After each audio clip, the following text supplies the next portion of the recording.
You aren't a good person. You're just an incapacitated one. You've spent your life confusing morality with inability. You've been told that being soft, passive, and predictable is a virtue. It isn't. A rabbit isn't peaceful because it doesn't kill. It's just a rabbit. It has no other option.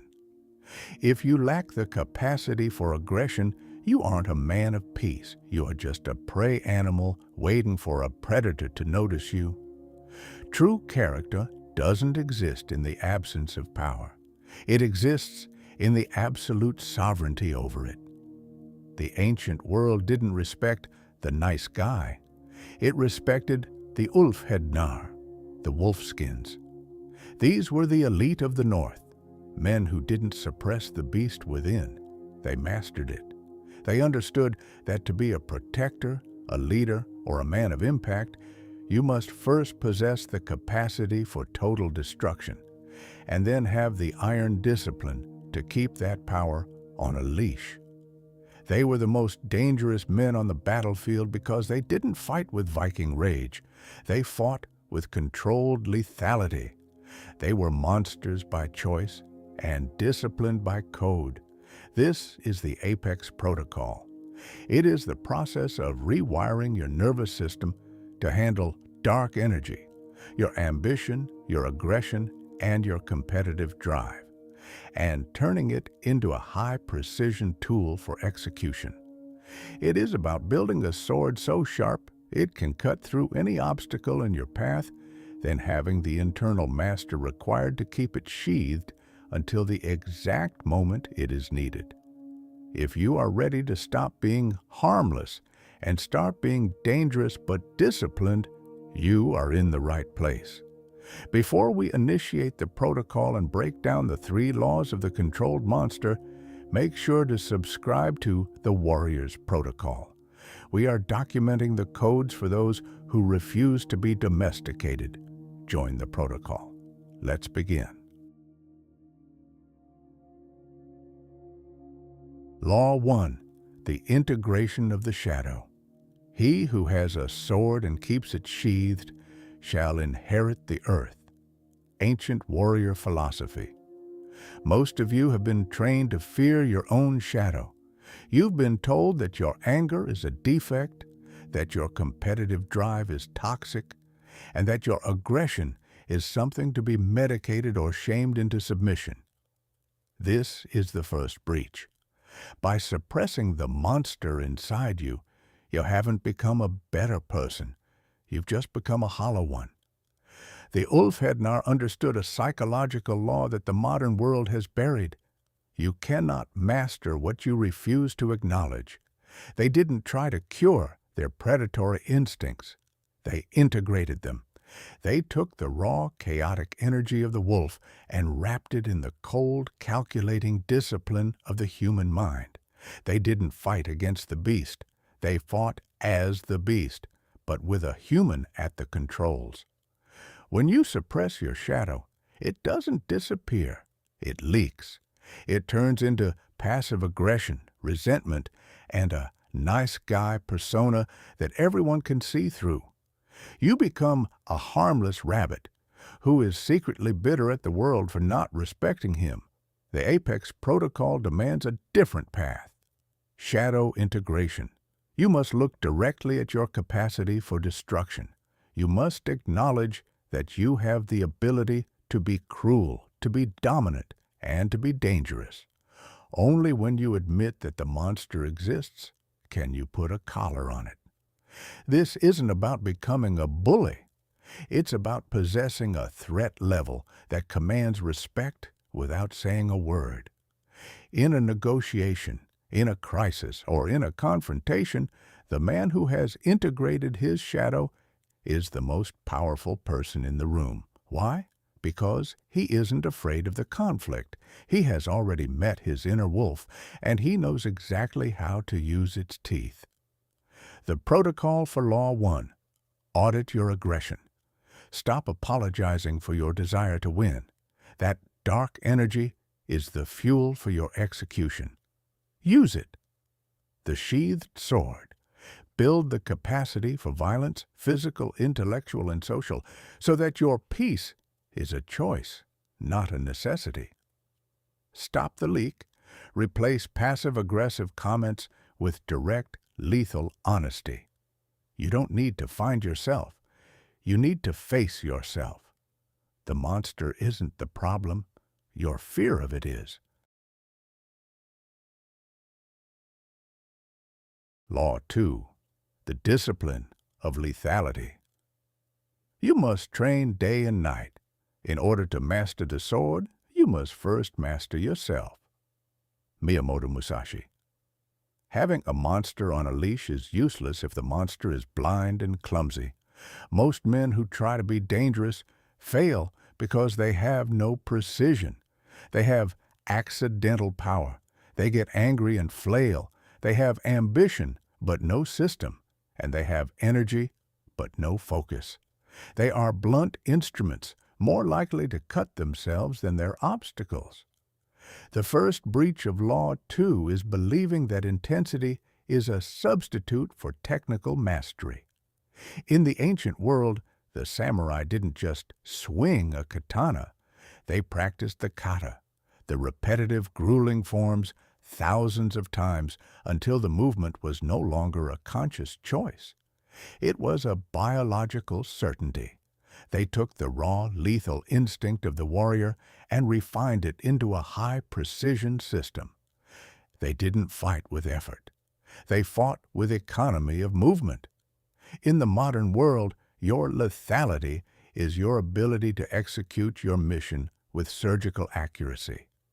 If you are trying to build a business, master a craft, or conquer an addiction, trying hard is for the rabbits. Rabbits panic. Rabbits move a lot, but accomplish nothing. An apex predator moves with a cold, disciplined lethality. The apex protocol demands that you stop being busy and start being effective.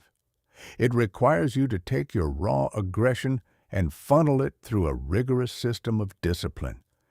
If you cannot control your morning, your diet, and your focus, you aren't dangerous. You're just a chaotic liability. Real power is the ability to remain calm while you are being lethal. It is the ability to exert maximum force on a single point until it breaks. The protocol for Law 2. Kill the flail. Identify where you are trying hard but getting nowhere. Stop the frantic energy. Replace it with a systematic routine that works regardless of how you feel. Master the basics. Whether it's your fitness, your finances, or your focus, stop looking for advanced secrets. Master the foundation until it becomes a subconscious reflex. The emotional heat. Sink. When pressure rises, your pulse should drop. Practice remaining cold when the situation gets hot. If you lose your temper, you lose your lethality. Lethality without discipline is just a tantrum. To be truly dangerous, you must become a master of the mundane. You must learn to love the boring work of sharpening the blade so that when the time comes to strike, the result is already decided.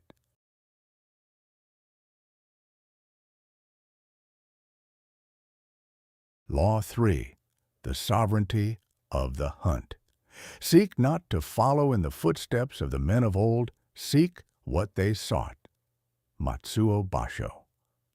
The final law of the Apex Protocol is the hardest to master because it requires you to stand completely alone. Most people are environmentally dependent. They wait for the right mood, the right economy, or the right vibe to take action. They are reactive creatures waiting for a signal from the world that it is safe to move. An apex predator doesn't wait for a signal. He is the signal. This is the sovereignty of the hunt. It is the absolute refusal to seek permission for your existence or your ambition. In the modern world, you have been trained to be a consensus seeker. You check your phone to see what the pack thinks before you form an opinion. You look for validation before you start a project. This is a prey trait. It shows that you do not own your own terrain. The Ulfhednar and the great hunters of history operated on a different frequency. They didn't ask the forest for permission to hunt. They simply understood the laws of the forest and navigated them with lethal intent. They had internal sovereignty. Their why didn't come from a crowd. It came from an internal fire that didn't require external oxygen. When you are sovereign, you stop being a consumer of other people's energy and start being a generator of your own. You stop caring about the opinions of sheep because you are too busy tracking your own goals. This level of independence is terrifying to the domesticated world because it cannot be controlled. A man who wants nothing from the crowd is the only man the crowd cannot influence. The protocol for law. 3. Kill the permission seeker. Stop asking, "Is this okay?" or "What will they think?" If the mission is aligned with your code, execute. The only permission you need is your own. Own the outcome. Sovereignty means you don't blame the terrain when the hunt fails. If you miss the mark, it's your fault. Fix your aim, sharpen your blade, and go again. No excuses, no victims. Move in silence. The most dangerous hunters are the ones you never hear coming. Stop broadcasting your hustle. True sovereignty doesn't need a witness. It is satisfied by the result alone. You weren't born to be a socially managed asset. You were born to be a sovereign force. To be dangerous is to be unshakable. To be controlled is to be a master of your own soul. Becoming dangerous isn't about looking for a fight. It's about making sure you are the last person anyone would want to pick one with. It is about integrating your shadow, mastering your craft with lethal precision, and owning your sovereignty with zero apologies. This transition from harmless to controlled isn't a one-time event. It is a daily execution. Every time you choose discipline over comfort, every time you face your inner wolf instead of running from it, you are initiating the protocol. The world doesn't need more nice guys who are secretly bitter and weak. It needs men who have the capacity for fire but choose to use it to light the way. Stay focused. Stay consistent. This is the warrior's protocol.